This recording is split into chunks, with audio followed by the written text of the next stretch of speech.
Hello friends, आप सब कैसे हैं। हमारे यूट्यूब चैनल अड्डा 2020 में आपका स्वागत है। तो आज हम बीपीएससी शिक्षक भर्ती और बिहार पुलिस के लिए दोनों के लिए जीके जीएस का प्रैक्टिस सेट नंबर 1 लेकर आए हैं। तो आइए हम लोग एक एक करके स्टार्ट करते हैं। पहला क्वेश्चन है कि भारत के साथ व्यापार करने का चार्टर महारानी एलिजाबेथ द्वारा कब दिया गया। तो ये कब दिया गया था, तो ये 31 दिसंबर 1600 ईस्वी में। ठीक है, ये जो है भारत के साथ व्यापार करने के लिए जो चार्टर पारित किया था महारानी एलिजाबेथ ने, तो 31 दिसंबर 1600 ईस्वी में पारित किया था। भारतीय राष्ट्रीय आंदोलन के प्रारंभ से ही उग्र राष्ट्रवादियों का भी वर्ग था। निम्नलिखित में से कौन इसमें जो है शामिल नहीं है। तो इसमें से पूछ रहा है कि कौन सा शामिल नहीं है। तो इनमें से ये गोविंद रानाडे, ठीक है, ये गोविंद रानाडे जो है ये शामिल नहीं है।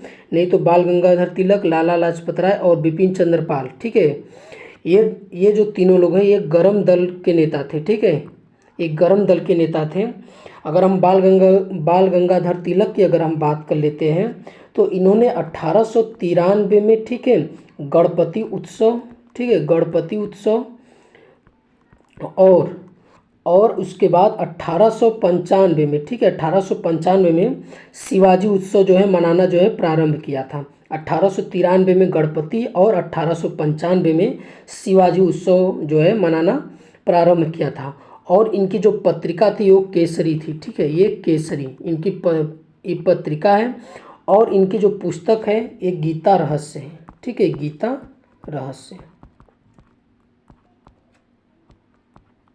ये गीता रहस्य जो है इनकी ये पुस्तक है। और लाला लाजपत राय की बात कर लेते हैं तो इनकी पुस्तक नाम है अनहैप्पी इंडिया। ठीक है, अनहैप्पी इंडिया इनकी जो है पुस्तक का नाम है, लाला लाजपत राय की। और गोविंद रानाडे की अगर हम बात कर लेते हैं तो इन्होंने पूना सार्वजनिक सभा की जो है ये स्थापना किए थे, गोविंद रानाडे। अगला क्वेश्चन है कि 1916 में कांग्रेस और मुस्लिम लीग के बीच लखनऊ समझौता हुआ, उसके कौन से परिणाम जो है बाद में जो है घातक सिद्ध हुए थे। तो कौन से परिणाम, तो इनमें से पूछ रहा है कि कौन से परिणाम से घातक सिद्ध हुए थे। तो ये ऑप्शन सी, कांग्रेस द्वारा मुसलमानों के प्रति संतुष्टिकरण की नीति का आरंभ करना। ठीक है, ये जो है उनके लिए बहुत घातक सिद्ध हुई थी।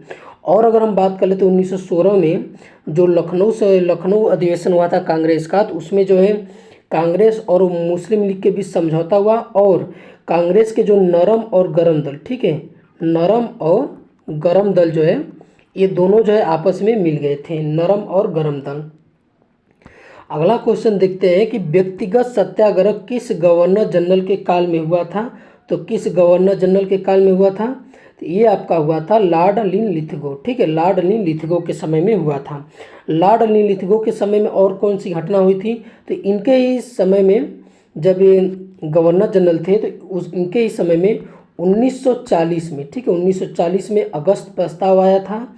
और 1942 में जो है ये क्रिप्स मिशन आया था। ठीक है, ये क्रिप्स मिशन आया था। और ये 1940 में अगस्त प्रस्ताव आया था। ठीक है, और इन्हीं के समय में जो है 9 अगस्त, ठीक है, 9 अगस्त 1942 को जो है भारत छोड़ो जो है प्रारंभ हुआ था।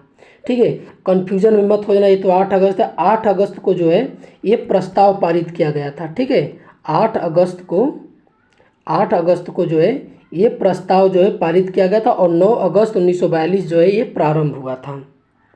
अगर माउंटबेटन की बात कर लेते हैं, माउंटबेटन की, तो ये माउंटबेटन जो है स्वतंत्र भारत के प्रथम गवर्नर जनरल थे। ठीक है, माउंटबेटन जो थे ये स्वतंत्र भारत के प्रथम गवर्नर जनरल थे। और उसके बाद अगर हम बात करते हैं लॉर्ड वेवेल की, ठीक है, लॉर्ड वेवेल की अगर बात कर लेते हैं तो 1945 में जो है इन्हीं के समय में जो है ये शिमला समझौता हुआ था। ठीक है, ये शिमला समझौता इन्हीं के समय में हुआ था। और 1946 में जो है एक कैबिनेट मिशन आया था इन्हीं के, जब ये गवर्नर जनरल थे तो इन्हीं के समय में जो है एक कैबिनेट मिशन आया था 1946 में। तो ये डेट आप लोग याद कर लिए कि शिमला समझौता 1945 और कैबिनेट मिशन 1946। ठीक है, और जो अगस्त प्रस्ताव आया था ये 1940 में, ठीक है। और उसका क्रिप्स मिशन जो है 1942 में आया था। भारत छोड़ो आंदोलन जो 8 अगस्त 1942 को जो है प्रस्तावित हुआ था। ये सब डेट आप लोग याद कर लीजिए कि कब किस समय जो है क्या हुआ था, क्योंकि ये आपको एक कालक्रम में जो है आपको अरेंज करने के लिए बोल देगा ऑप्शन देकर। अगला क्वेश्चन है कि भारतीय राष्ट्रीय कांग्रेस की पूर्ववर्ती संस्थाओं में सबसे पहली और प्रमुख संस्था कौन थी। तो इनमें से पूछ रहा है कि उनकी सबसे प्रमुख संस्था कौन थी पूर्ववर्ती संस्थाओं में। तो ये ब्रिटिश इंडिया एसोसिएशन, ठीक है, ब्रिटिश इंडिया एसोसिएशन जो है कांग्रेस की पूर्ववर्ती संस्थाओं में पहली और सबसे प्रमुख संस्था थी, ब्रिटिश इंडिया एसोसिएशन। अगला क्वेश्चन है कि साइमन कमीशन की सिफारिश के संदर्भ में निम्नलिखित में से कौन सा एक कथन सही है। तो इसमें से पूछ रहा है कौन सा कथन सही है। तो इनमें से कौन सा कथन सही है। इसने केंद्र में द्विसदन विधायिका के उन्मूलन का सुझाव दिया था, ठीक है, ये कथन जो है सही है, बाकी जो कथन जो है इनमें गलत है। और जो साइमन कमीशन की जो ये नियुक्ति की गई थी तो ये किसके लिए किया गया था। तो ये भारत सरकार अधिनियम जो है 1919 जो है इसके निरीक्षण के लिए जो है इसका जो है इसको साइमन कमीशन की नियुक्ति की गई थी। लेकिन ये जो है समय से पूर्व इनका नियुक्ति 1929 में होना था, ठीक है, क्योंकि 19 में हुआ था 10 वर्षों बाद, तो ये 1929-30 में होना था इसका। लेकिन इंग्लैंड में चुनाव होने की वजह से ये पहले ही जो है इसका जो है गठित कर दिया गया था।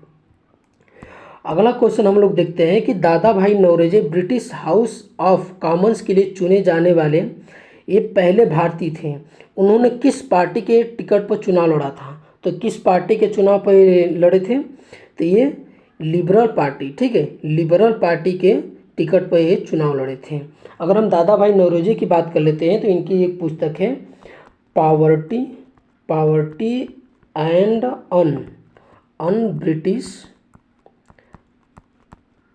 Un British rule in India, ठीक है, रूल इन इंडिया, इनकी ये पुस्तक है। और एक है राष्ट्रगुप्तुर, ठीक है, राष्ट्रगुप्तुर, ये इनकी 2 पुस्तक है, बहुत महत्वपूर्ण है। और इन्होंने 1906 में, ठीक है, 1906 में ये जो कलकत्ता में हुआ था अधिवेशन हुआ था 1906 में, उनकी जो है ये अध्यक्षता किए थे। और इनकी अध्यक्षता में जो है सबसे पहले स्वराज शब्द का यूज किया गया था, ठीक है, स्वराज शब्द का। और स्वराज शब्द का जो जन्मदाता कौन है, स्वराज शब्द सबसे पहले किसने यूज किया था। ये दयानंद सरस्वती ने सबसे पहले यूज किया था स्वराज का। अगला क्वेश्चन है कि भारत पर हुड़ों का प्रथम आक्रमण किस शासक के समय में हुआ था। तो ये पूछ रहा है कि भारत में हुड़ों का जो आक्रमण हुआ था तो उस समय भारत के मतलब कि शासक कौन थे उस समय, ठीक है, जब भारत में हुआ था तो किस शासक काल में हुआ था। तो किस शासक काल में हुआ था, ये स्कंदगुप्त, ठीक है, स्कंदगुप्त के समय में जो है हुड़ों का जो है ये आक्रमण हुआ था उस समय। अगर हम बात कर लेते हैं समुद्रगुप्त की, तो समुद्रगुप्त को क्या बोला जाता है, ये भारत का नेपोलियन बोला जाता है, ठीक है, भारत का नेपोलियन बोला जाता है। और उसके बाद अगर हम बात कर लेते हैं कुमारगुप्त की, कुमारगुप्त ने ये नालंदा विश्वविद्यालय की स्थापना किए थे, क्या, नालंदा, ठीक है, नालंदा विश्वविद्यालय की जो है इन्होंने स्थापना किए थे। और अगला क्वेश्चन है कि ऐहोल अभिलेख किस शासक से संबंधित है। तो ऐहोल अभिलेख जो है 21 शासक से संबंधित है। तो ये पुलकेशिन द्वितीय, ठीक है, पुलकेशिन द्वितीय से जो है ये संबंधित है। अगर हम पुलकेशिन द्वितीय के बारे में अगर बात कर लेते हैं तो उन्होंने हर्षवर्धन को ये नर्मदा नदी के किनारे जो है इन्होंने एक युद्ध में पराजित किया था, ठीक है, हर्षवर्धन को पुलकेशिन द्वितीय ने नर्मदा नदी के तट पर उन्होंने हर्षवर्धन को जो है पराजित किया था।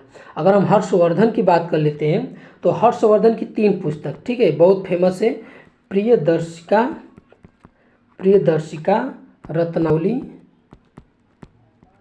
रत्नावली और नागानंद, ठीक है, इनकी ये 3 पुस्तक बहुत फेमस हैं इनकी। अगला क्वेश्चन हम लोग देखते हैं कि सत्यमेव जयते किस उपनिषद में संग्रहित है। तो सत्यमेव जो जयते है ये किस में है, तो ये मुंडको उपनिषद में, ठीक है, मुंडको उपनिषद में जो है ये मुंडको उपनिषद से जो है ये लिया गया है, सत्यमेव जयते। ठीक है, अगर हम बात कर लेते हैं कुछ प्राचीन महत्वपूर्ण तथ्यों की, तो अगर हम गायत्री मंत्र की बात कर लेते हैं तो ये ऋग्वेद से लिया गया। ठीक है, गायत्री मंत्र जो है ये ऋग्वेद से लिया गया है। ये किसको समर्पित है? ये सूर्य देवता सावित्री को समर्पित है गायत्री मंत्र। ठीक है, और सबसे प्राचीन वेद की अगर हम बात कर लेते हैं तो सबसे प्राचीन वेद जो है ये ऋग्वेद है। ठीक है, ऋग्वेद। और सबसे बाद का कौन वेद है? ये है अथर्ववेद है। ठीक है, सबसे बाद का वेद जो है ये अथर्ववेद है। और पुराणों में सबसे प्राचीन एवं प्रामाणिक पुराण कौन है? तो ये मत्स्य पुराण। ठीक है, ये मत्स्य पुराण जो है ये सबसे प्राचीन एवं प्रामाणिक जो है पुराण है पुराणों में। और अगर हम सबसे प्राचीन जो स्मृति ग्रंथ जो है, ठीक है, ये स्मृति जो ग्रंथ है, स्मृति ग्रंथों में सबसे प्राचीन और सबसे प्रामाणिक स्मृति ग्रंथों में कौन सा ग्रंथ है? तो ये मनुस्मृति। ठीक है, ये मनुस्मृति जो है स्मृतियों में जो है सबसे प्राचीन और प्रामाणिक ग्रंथ है।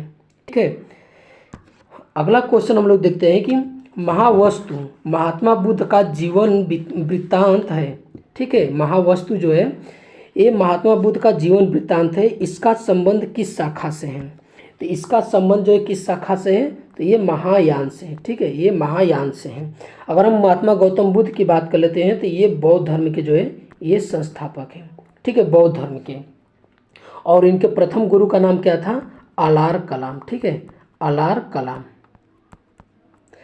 कलाम जो है इनके प्रथम गुरु का नाम था। जब इन्होंने गृह त्यागा तो उसमें जो है बौद्ध धर्म में उससे क्या कहा गया? तो उसे कहा गया महाभिनिष्क्रमण। ठीक है, महाभिनिष्क्रमण। ये जब उन्हें गृह त्यागे थे तो उन्हें बौद्ध धर्म में क्या कहा गया? महाभिनिष्क्रमण कहा गया। और जब वो प्रथम उपदेश दिए थे तो बौद्ध धर्म में उसे धर्मचक्र परिवर्तन, ठीक है, धर्मचक्र परिवर्तन बोला गया। और जब वो मृत्यु उनकी हुई तो उसे बोला गया महापरिनिर्वाण। ठीक है, महापरिनिर्वाण बोला गया, महापरिनिर्वाण बोला गया इनको। अगला क्वेश्चन कि अकबर द्वारा बनाए गए उपासना भवन का क्या नाम था? तो अकबर द्वारा जो बनाया गया उपासना भवन उसका क्या नाम था?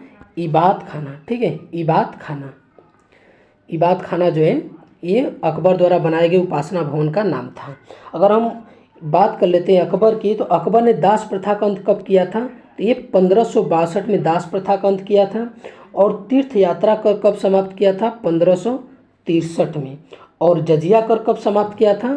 तो ये 1564 में। ठीक है, 1562 में दास प्रथा का अंत किया था, 1563 में तीर्थ यात्रा कर समाप्त किया था, और 1564 में जो है ये जो है जजिया कर जो है ये इन्होंने समाप्त किया था।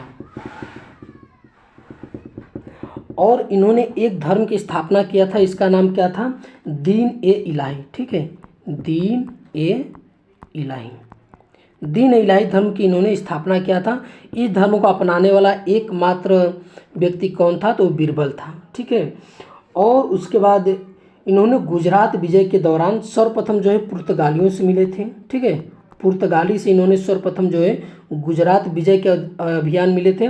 और उसी समय उन्होंने सर्वप्रथम जो है समुद्र देखा था। एक क्वेश्चन ये सब पूछा गया, जितने हमने फैक्ट बताए हैं ये सभी क्वेश्चन जो है एग्जाम में पूछे गए हैं। अगला क्वेश्चन हम लोग देखते हैं कि सुप्रसिद्ध संगीतकार तानसेन और बैजू बावरा किसके शासनकाल में जो है सुविख्यात थे? तो किसके शासनकाल में? ये अकबर के। ठीक है, अकबर के जो है ये जो संगीतकार थे अकबर के दरबारी थे। ठीक है, तानसेन और बैजू बावरा। अगर हम बात कर लेते हैं बाबर की, तो बाबर जो है मुगल वंश का संस्थापक था। ठीक है, मुगल वंश का ये संस्थापक था। ठीक है, और इन्होंने पानीपत का प्रथम जो युद्ध लड़ा था ये कब लड़ा था? ये 1526 में लड़ा था। इसी युद्ध में इन्होंने इब्राहिम लोदी को हराया था। और प्रथम बार जो है तुगलमा जो है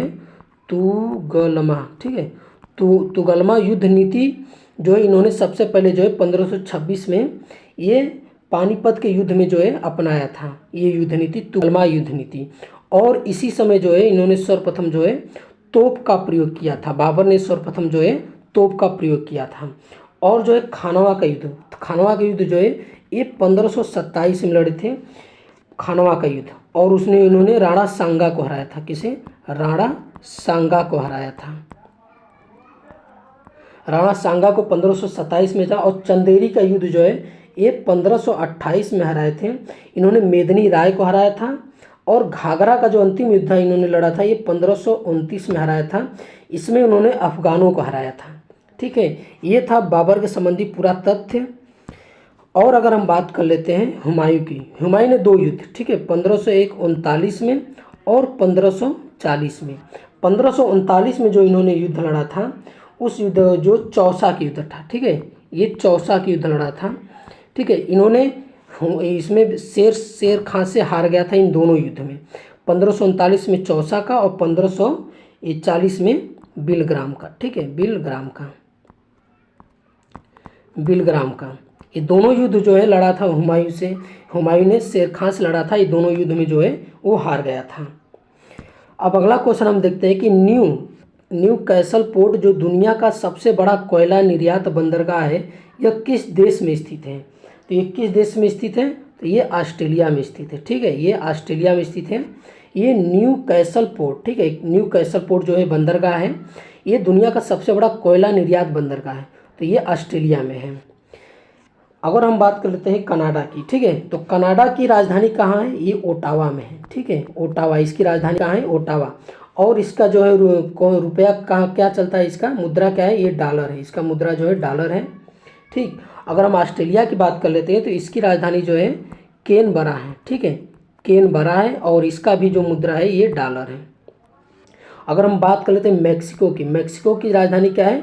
मैक्सिको सिटी है। ठीक है, मैक्सिको सिटी है इसकी राजधानी। और इसकी जो मुद्रा का नाम है वो पीसा है। ठीक है, पीसा। और यूएसए का जो है राजधानी कहाँ है? Washington DC. और इसकी जो मुद्रा है डॉलर है। अगला क्वेश्चन देखते हैं कि देशांतर रेखाओं के संबंध में कौन सा सही है? तो कौन सा सही है? तो यह अक्षांश रेखाओं के समानांतर होती है, बिल्कुल नहीं। इनकी संख्या 180 है, ये भी नहीं। देशांतर रेखा दूरी को प्रदर्शित करती है और देशांतर के मध्य सर्वाधिक दूरी जो है विषुवत रेखा पर होती है। ठीक है, तो इनमें से कौन सा सही है? तो ये ऑप्शन डी सही है। ठीक है, देशांतर के मध्य जो है सर्वाधिक दूरी जो है ये विषुवत रेखा पर होती है। अगला क्वेश्चन हम लोग देखते हैं कि इसमें बोला है कि उत्तर से शुरू कर दक्षिण की ओर नीचे दी गई पहाड़ियों का सही अनुक्रम कौन सा है? इनमें हमसे पूछ रहा है सही अनुक्रम कौन है। मतलब कि उत्तर से दक्षिण, ये ऊपर उत्तर होता है और नीचे क्या होता है? ये दक्षिण होता है। ठीक है, तो सबसे पहले जो उत्तर में कौन आएगा? ये आपका आएगा अन्नामलाई। ठीक है, कौन आएगा? ये आएगा नल्ला मलाई। सबसे पहले नल्ला मलाई आएगा, फिर उसके बाद आएगी जवादी, ठीक, फिर उसके बाद आएगी नीलगिरी, फिर उसके बाद आएगी अन्नामलाई। ठीक है, अन्नामलाई ये है इसका क्रम। पहले आएगा नल्ला मलाई, फिर जवादी, फिर नील और फिर अन्नामलाई। तो ये ऑप्शन इसका सी सही है। अगला क्वेश्चन हम लोग देखते हैं कि निम्नलिखित में से कौन सी नदी अपने मार्ग जो है बदलने के लिए प्रख्यात है? तो कौन सी नदी है? तो ये कोसी नदी। कोसी नदी जो है अपने मार्ग जो है बदलने के लिए विख्यात है। कोसी नदी को जो है बिहार का शोक कहते हैं। ठीक है, कोसी नदी को बिहार का क्या कहते हैं? शोक। और बंगाल का शोक किसे कहते हैं? तो बंगाल का शोक जो है ये दामोदर नदी को कहते हैं। ठीक है, बंगाल का शोक जो है दामोदर नदी को कहते हैं। अगर हम महानदी की बात कर लेते हैं तो इसकी सहायक नदियाँ 2 हैं। ठीक है, एक है ब्राह्मणी, ठीक है, एक है ब्राह्मणी और दूसरी की है बैतरणी। ठीक है, बैतरणी, ये दोनों प्रमुख इसकी सहायक नदी है। अगला क्वेश्चन हम लोग देखते हैं कि किस मृदा प्रारूप में लोहे के अतिरिक्त मात्रा होने के कारण अनुवर्रक हो जाती है? तो किस मृदा में? तो ये जो है लेटराइट। ठीक है, ये जो है लेटराइट जो है इसका आंसर कौन सा होगा? लेटराइट। अगर हम लेटराइट मिट्टी की बात कर लेते हैं तो लेटराइट मिट्टी जो है ये चाय, ठीक है, चाय और इलायची, चाय और इलायची के लिए जो है ये बेहद उत्तम मिट्टी है। ठीक है, अगर हम जलोढ़ की बात कर लेते हैं तो नई जलोढ़ मिट्टी को क्या कहते हैं? खादर हम लोग बोलते हैं। नई जलोढ़ मृदा को खादर और पुरानी जलोढ़ मृदा को क्या कहते हैं हम लोग? ये बांगर कहते हैं हम लोग। ठीक, अगर हम काली मिट्टी के रेगुड़ या काली मिट्टी को रेगुड़ की मिट्टी के नाम से जानते हैं तो ये जो है कपास फसल के लिए, ठीक है, ये कपास फसल के लिए सबसे उत्तम मिट्टी है। अगला क्वेश्चन है कि प्रकाश के संबंध में कौन सा कथन सत्य है? ठीक है, तो इसमें पूछ रहा है प्रकाश के संबंध में, यह एक विद्युत चुंबकीय तरंग है, सही है। यह एक कण प्रकृति है, ये भी सही है। यह ऊर्जा का एक रूप है, ये भी सही। यानी इनमें से ये तीनों सही है। अगला क्वेश्चन कि बायोगैस संयंत्र में निम्नलिखित में से कौन सी प्रक्रिया होती है? मतलब बायोगैस संयंत्र में हम किस प्रक्रिया का इसमें जो है प्रयोग करते हैं? तो किस प्रक्रिया का? तो एक किण्वन का। ठीक है, किण्वन का जो है हम लोग इस प्रक्रिया का जो है हम प्रयोग करते हैं बायोगैस संयंत्र में।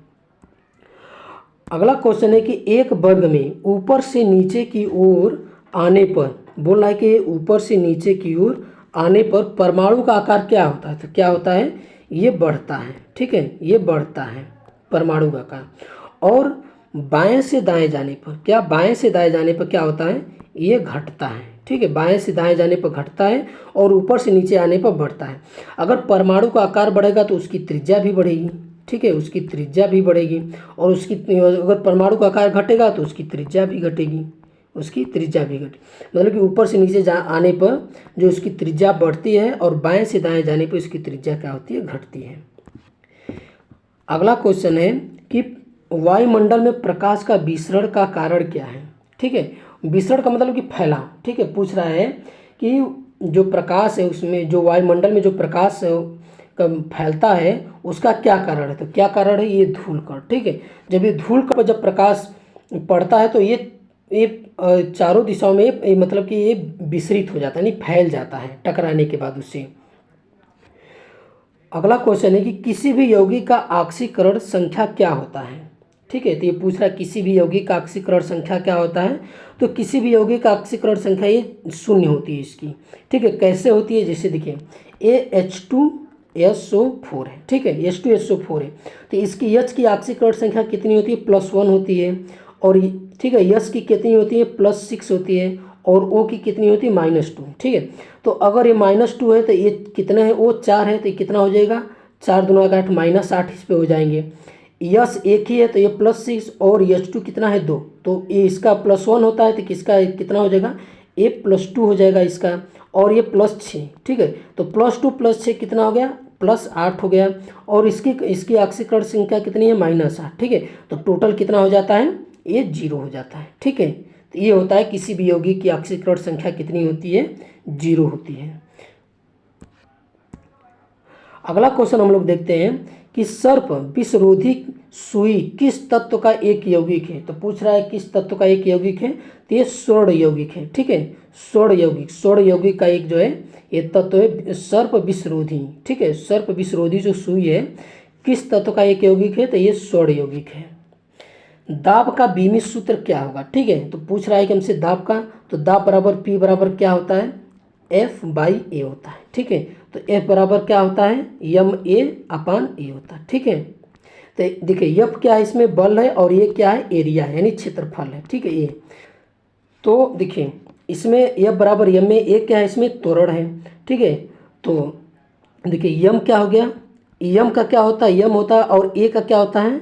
L/T-2 होता है। ठीक है, L/T-2 और ए का कितना होता है? L² होता है। तो जब L² ऊपर जाएगा तो क्या हो जाएगा? ये माइनस हो जाएगा, तो इसमें से घट जाएगा तो क्या हो जाएगा? M/L-1 और T-2। ये इसका जो है प्रेशर का जो है यानी दाब का जो है ये बीमित सूत्र हो जाएगा। तो क्या हो जाएगा? M/L-T-, ऑप्शन इसका बी सही हो जाएगा। ठीक है, ऑप्शन इसका कौन सा हो जाएगा? बी सही हो जाएगा। जैव सेल क्या है? ठीक है, ये पूछ रहा है कि जैव सेल क्या है? तो ये क्या है? तो ये कोयला है। जैव सेल क्या है? ये कोयला है। अगर हम कोयले की बात कर लेते हैं तो कोयला जो है 4 प्रकार का होता है। ठीक है, 4 प्रकार का होता है। तो कौन कौन होता है? एक होता है पीट कोयला। ठीक, एक होता है लिग्नाइट। ठीक है, एक होता है लिग्नाइट कोयला और एक होता है बिटुमिनस। ठीक है, एक होता है बिटुमिनस, एक होता है बिटुमिनस और एक होता है एंथ्रासाइट, ठीक है, एंथ्रासाइट। ये 4 टाइप के जो है कोयले होते हैं। और सबसे उच्च कोटि का कोयला कौन होता है? ये एंथ्रासाइट होता है। और सबसे निम्न कोटि का क्या होता है, कौन सा होता है? ये पीट कोयला, ठीक है। पीट कोयला जो है सबसे निम्न कोटि का, और एंथ्रासाइट जो है ये सबसे उच्च कोटि का कोयला होता है। अगला हम लोग देखते हैं कि याददाश्त, ठीक है। याददाश्त का संबंध जो है मस्तिष्क के निम्न में से किस भाग से है, ठीक है। तो हमसे पूछ रहा है याददाश्त जो है मस्तिष्क के किस भाग से है, तो किस भाग से है? ये सेरेबेलम से, ठीक है, ये सेरेबेलम से है। अगर हम बात कर लेते हैं, पहले हम बात कर लेते हैं हाइपोथैलेमस की, ठीक है। हाइपोथैलेमस जो है ये भूख प्यास, ठीक है, भूख प्यास, ताप नियंत्रण, प्यार घृणा, ठीक है, इन सबों का जो है हाइपोथैलेमस जो है ये केंद्र है, ठीक है। भूख प्यास प्यार घृणा ताप नियंत्रण, इन सबों का जो केंद्र कौन है? ये हाइपोथैलेमस। अगर हम बात कर लेते हैं कि सेरिब्रम ये नीचे, ठीक है, इसका सेरिब्रम का अगर हम बात कर लेते हैं, यह मस्तिष्क का सबसे विकसित भाग है, ठीक है। सेरिब्रम जो है सेरेब्रम, ठीक है, ये सेरेब्रम और ये सेरेबेलम है। तो हम सेरेब्रम की बात कर लेते हैं। सेरेब्रम जो है ये मस्तिष्क का सबसे विकसित भाग है, ठीक है, ये सबसे विकसित भाग है।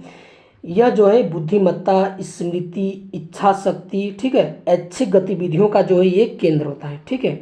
किसका? स्मृति का, ठीक है, स्मृति का और इच्छा शक्ति का ऐच्छिक गतिविधियाँ और बुद्धिमत्ता का क्या है? ये केंद्र है। अगर हम बात कर लेते हैं सेरिबेलम का, ठीक है, सेरिबेलम का क्या काम है? इस शरीर का संतुलन बनाए रखना और ऐच्छिक पेशियों के संकुचन का नियंत्रण। सेरिबेलम, ठीक है, ये सेरिबेलम जो है शरीर का संतुलन बनाए रखना और ऐच्छिक पेशियों के संकुचन का नियंत्रण, ठीक है, संकुचन पर जो है नियंत्रण। अगर हम बात कर लेते हैं कि स्पाइनल कार्ड की, स्पाइनल कार्ड का सबसे मेन है कि ये प्रतिवर्ती क्रियाओं का जो है ये नियंत्रण करता है। जैसे प्रतिवर्ती क्रियाएं क्या होती है? प्रतिवर्ती, तो प्रतिवर्ती क्रिया जैसे कोई अचानक से, जैसे हम बैठे रहते, कोई पीछे से आकर हमको जिसे डरवा देता है, पीछे से आकर हमको, तो हम अचानक से चौंक जाते हैं, ठीक है। तो वैसे ही जो प्रक्रिया है, या जैसे हम गाड़ी चला रहे हैं बाइक, ठीक है, अचानक से क्या होता है कि हमारा ब्रेक फेल हो गया। गाड़ी जब ब्रेक फेल हो जाता है तो क्या होता है कि अब हमारी जो है मस्तिष्क से वो काम नहीं करती है, ठीक है, उसको जो नियंत्रित जो है मेरुरज्जु करता है। मतलब कि अचानक से, मतलब कि कुछ सेकंड में कोई ऐसा मतलब कि फैसला ले लेना या कुछ ऐसा मतलब कि काम करना दिमाग के द्वारा, ठीक है, तो वैसी क्रियाएं होती है प्रतिवर्ती क्रियाएं, और उसका नियंत्रण कौन करता है? ये स्पाइनल कार्ड करता है। अगला हम लोग क्वेश्चन देखते हैं कि एक जीवाश्म, ठीक है, एक जीवाश्म पक्षी का नाम बताइए जो एक पक्षी की तरह दिखता है लेकिन सरीसृप के जैसी अन्य विशेषताएं होती है। तो कौन सी है वो पक्षी? तो वो पक्षी है आर्कियोप्टेरिक्स, ठीक है, आर्कियोप्टेरिक्स, ठीक है। ये पक्षी जो है ये एक जीवाश्म, यह का एक जीवाश्म पक्षी का नाम है। ये क्या पक्षी की तरह दिखता है लेकिन एक ये जीवाश्म पक्षी है, ठीक है। अब अगला हम लोग क्वेश्चन देखते हैं कि मानव शरीर में सर्वाधिक मात्रा में पाया जाने वाला तत्व कौन सा है? तो ये कौन सा है सर्वाधिक मात्रा में पाया जाने वाला? तो ये O2 यानी ऑक्सीजन है, ठीक है। ये मानव शरीर में सर्वाधिक मात्रा में पाया जाने वाला ये तत्व है। हम लोग अगला क्वेश्चन देखते हैं कि परिपथ के किन्हीं दो बिंदुओं के बीच विभवांतर मापने के लिए किसका प्रयोग किया जाता है? तो किसका हम लोग प्रयोग करते हैं? तो ये वोल्ट मीटर का, ठीक है, ये वोल्ट मीटर जो है हम लोग इसका हम प्रयोग क्या करते हैं? दो बिंदुओं के बीच विभवांतर को मापने के लिए। और अमीटर का प्रयोग हम लोग किसके लिए करते हैं? तो ये विद्युत धारा को मापने के लिए, ठीक है।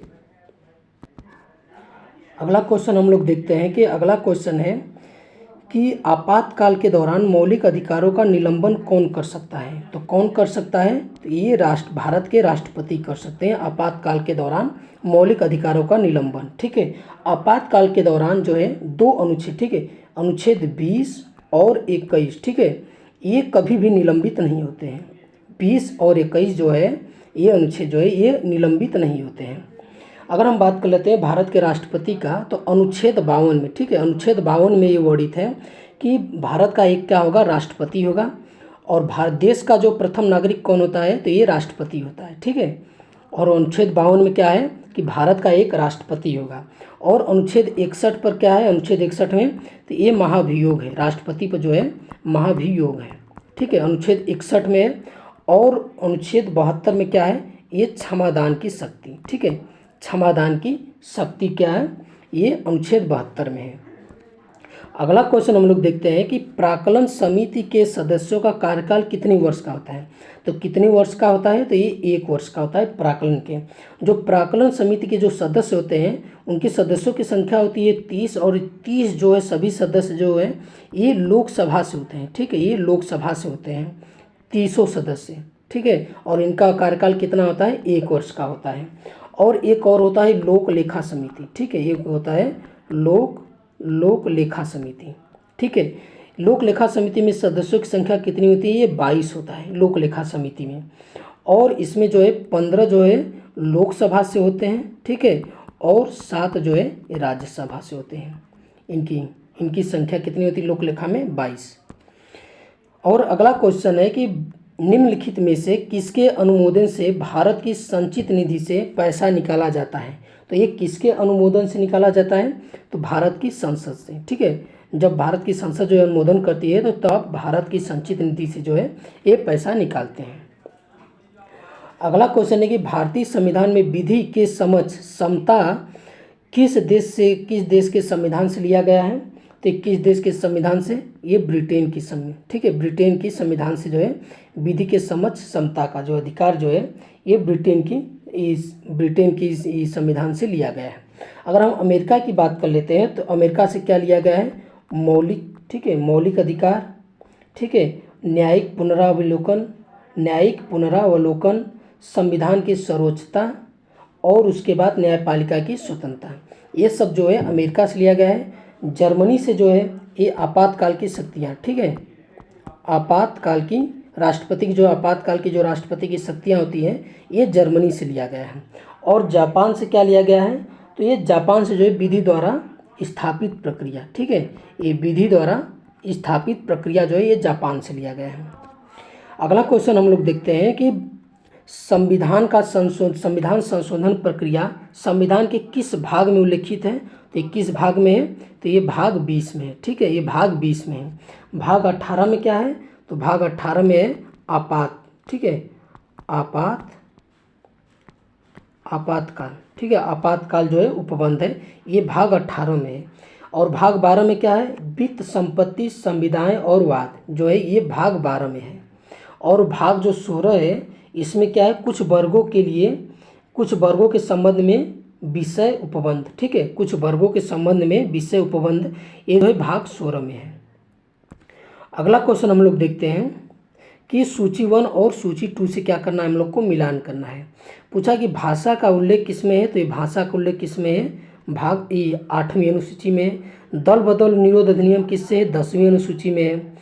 73वां संविधान संशोधन, ठीक है, ये किस में है, तो ये 11वीं अनुसूची में। भूमि सुधार अधिग्रहण किससे है, ये 9वीं अनुसूची में है। तो हम लोग देखते हैं कि किसका ए का 2 है, ठीक है, और उसके बाद बी का 1 है।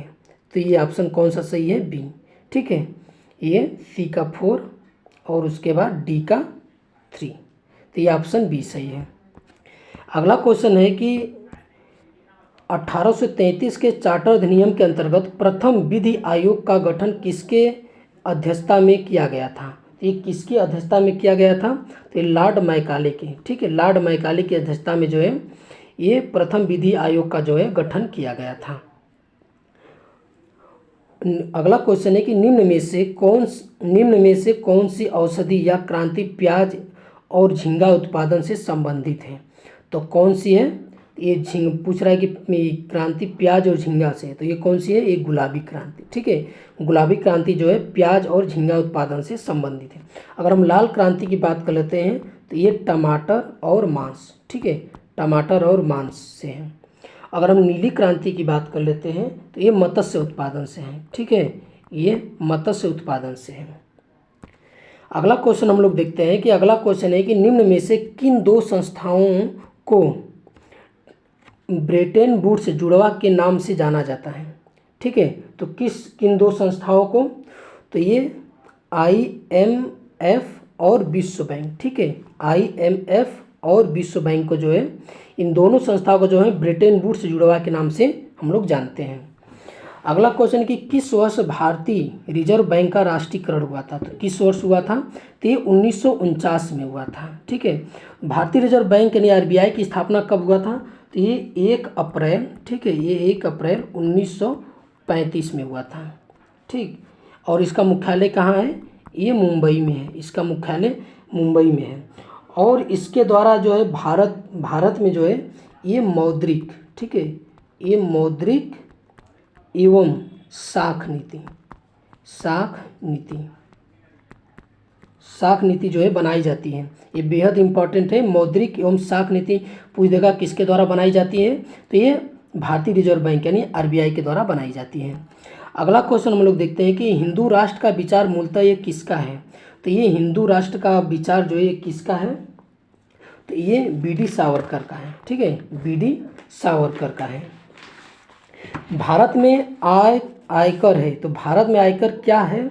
तो भारत में जो आयकर है वो प्रत्यक्ष और प्रगतिशील है, ठीक है, प्रत्यक्ष और प्रगतिशील है। अगला क्वेश्चन है कि कुचिपुड़ी किस राज्य का प्रसिद्ध लोक नृत्य है? तो किस राज्य का है? तो ये आंध्र प्रदेश का है, ठीक है, ये आंध्र प्रदेश का क्या है? प्रसिद्ध लोक नृत्य है। अगर हम केरल की बात कर लेते हैं तो केरल का क्या है? कथकली, ठीक है, कथकली जो है केरल का है। और ओडिसी जो है ये उड़ीसा का है। अगला क्वेश्चन है कि हिमानी उत्तम पर्व का संबंध किस खेल से है? तो हिमानी उत्तम पर्व जो है ये खेल जो है किससे संबंधित है? ये मल्लखंभ, ठीक है, मल्लखंभ से है। मल्लखंभ से ये जो है इस खेल से जो है हिमानी उत्तम पर्व का संबंध जो है मल्लखंभ से संबंधित है। अगला क्वेश्चन है कि निपक आंदोलन के प्रणेता कौन थे? ठीक है, ये निपक आंदोलन जो है इसके प्रणेता कौन थे? तो ये दादू दयाल थे, ठीक है, ये दादू दयाल थे। अगला क्वेश्चन है द्रकम्मा सिक्का किसने चलाया था? तो ये द्रकम्मा सिक्का किसने चलाया था? तो ये ग्रीक ने चलाया था, ठीक है नहीं, द्रकम्मा सिक्का किसने चलाया था? ये ग्रीक ने चलाया था। अगला क्वेश्चन है कि बाढ़ के दौरान हर वर्ष नए एलुवियम का जमाव जो मिट्टी की उर्वरता को बढ़ाता है, तो उसे कौन सा मिट्टी जानते हैं किस नाम से? तो उसे हम क्या बोलते हैं? खादर, ठीक है। जो नई जो मिट्टी होती है, जो बाढ़ के दौरान जो बाढ़ आने पर जो मिट्टी ऊपरी परत पर जम जाती है उसे हम क्या बोलते हैं? ये खादर बोलते हैं, ठीक है। रेगुर मिट्टी किसे बोलते हैं? तो ये काली मिट्टी को क्या नाम जानते हैं? काली मिट्टी को हम लोग रेगुर के नाम से जानते हैं। अगला क्वेश्चन कि वह समुद्री सीमा जहाँ तापमान तेजी से कम होता है, तो कौन सा समुद्री सीमा हुआ है? थर्मोक्लाइन, ठीक है, थर्मोक्लाइन जो ये समुद्री सीमा है, यहाँ जो है तापमान जो है बहुत तेजी से क्या होता है? ये बहुत कम होता है। अगला क्वेश्चन है कि बेसल मापदंड संबंधी है, तो बेसल मापदंड किससे संबंधित है? तो ये आपका बैंकिंग क्षेत्र से है, ठीक है, ये किससे संबंधित है? ये बैंकिंग क्षेत्र से है, बेसल मापदंड, ठीक है, ये बैंकिंग क्षेत्र से संबंधित है। अगला क्वेश्चन है कि इंग्लिश में पहली बार औद्योगिक क्रांति शब्द का प्रयोग जो है किसने किया था? तो ये किसने किया था? अर्नाल्ड टायम्बी, ठीक है, अर्नाल्ड टायम्बी, ये जो थे सबसे पहले औद्योगिक क्रांति शब्द का जो है ये प्रयोग किए थे। तो ये पूरा टेस्ट जो है ये आपका प्रैक्टिस सेट नंबर 1 जो है ये समाप्त हो गया है। तो हम कुछ फैक्ट पढ़ते हैं, ठीक है, कुछ फैक्ट जान लेते हैं कि भारत में मानव का सर्वप्रथम साक्ष्य प्राप्त हुआ था, कहाँ से प्राप्त हुआ था? ये नर्मदा घाटी से, ठीक है, ये नर्मदा घाटी से जो है मानव का सर्वप्रथम जो है साक्ष्य प्राप्त हुआ था। सर्वप्रथम प्राचीनतम स्थायी जीवन के प्रमाण कहाँ मिले थे? तो ये कहाँ से मिले थे? ये मेहरगढ़ से मिले थे। एक कब्र में 3 मानव कंकाल के अवशेष मिले थे, तो ये कहाँ से मिले थे? ये दमदमा से, ठीक है, दमदमा से मिले थे। गर्त आवास के साक्ष्य प्राप्त हुए थे, तो कहाँ से प्राप्त हुए थे? तो ये बुर्ज होम से प्राप्त हुए थे, ठीक है, ये बुर्ज होम से जो है ये प्राप्त हुए थे। मानव के साथ कुत्ते को दफनाने का साक्ष्य कहाँ से प्राप्त हुआ था? तो ये भी बुर्ज होम से प्राप्त हुआ था, ठीक है। अगला हम लोग देखते हैं आगे कि जुता हुआ खेत का साक्ष्य कहाँ से प्राप्त हुआ था? तो ये कालीबंगा से प्राप्त हुआ था। अग्निकुंड का साक्ष्य प्राप्त हुआ था, तो ये कहाँ से मिला था? तो ये कालीबंगा और लोथल, ठीक है, ये दोनों स्थान से जो है कालीबंगा और लोथल से जो है ये प्राप्त हुआ था अग्निकुंड का साक्ष्य। युग्म समाधियाँ का प्रमाण कहाँ प्राप्त हुआ था, तो ये कहाँ से, तो ये कालीबंगा और लोथल, ठीक है, युग्म समाधियाँ जो है कालीबंगा और लोथल से जो है मिले थे। नक्काशीदार ईंटों का प्रयोग का साक्ष्य प्राप्त हुआ था, तो ये कहाँ से हुआ था, तो ये कालीबंगा से, ठीक है, कालीबंगा से जो है नक्काशीदार ईंटों का जो है इसके जो है साक्ष्य प्राप्त हुए थे। और आगे देखते हैं नर्तकी की कांस्य मूर्ति का साक्ष्य, ये कहाँ से मिले थे, तो ये मोहनजोदड़ो से मिले थे। शवों को दफनाने की जो प्रथा का प्रचलन था ये कहाँ था, ये हड़प्पा में, ठीक है, शवों को दफनाने का जो प्रथा था ये हड़प्पा में। और शव को जलाने की प्रथा कहाँ प्रचलन था, तो ये मोहनजोदड़ो में, ठीक है, मोहनजोदड़ो में शवों को जलाने की प्रथा थी। 3 मुख वाले देवता की मूर्ति कहाँ से प्राप्त हुई थी, तो ये मोहनजोदड़ो से प्राप्त हुई थी, ठीक है, ये मोहनजोदड़ो से जो है 3 मुख वाले देवता की जो है मूर्ति जो है मिली थी। आगे देखते हैं मिट्टी द्वारा निर्मित हल का साक्ष्य प्राप्त हुआ था, तो मिट्टी द्वारा निर्मित हल का साक्ष्य कहाँ से मिला था, तो ये बनावली से जो है ये मिला था मिट्टी द्वारा निर्मित हल। उन्नत जल प्रबंधन का साक्ष्य कहाँ से मिला था, तो ये धौलावीरा से मिला था, ठीक है, धौलावीरा से जो है उन्नत जल प्रबंधन का जो है साक्ष्य मिला था। शैलकृत स्थापत्य के प्राचीनतम प्रमाण कहाँ से प्राप्त हुए थे, तो ये धौलावीरा से मिले थे, ठीक। आगे हम लोग देखते हैं कि वैसा हड़प्पा कालीन स्थल जो 3 भागों में विभक्त था, तो 3 भागों में कौन विभक्त था, ये धौलावीरा, ठीक है, 3 भागों में विभक्त था धौलावीरा। कृषि का प्रथम साक्ष्य प्राप्त हुआ था, तो कहाँ से, ये मेहरगढ़ से। चावल का प्राचीनतम साक्ष्य प्राप्त हुआ था कहाँ से, ये कोल्डी हवा से मिला था। आग का आविष्कार कब हुआ था, तो ये पूरा पाषाण काल में हुआ था, ठीक है, आग का आविष्कार पूरा पाषाण काल में हुआ था।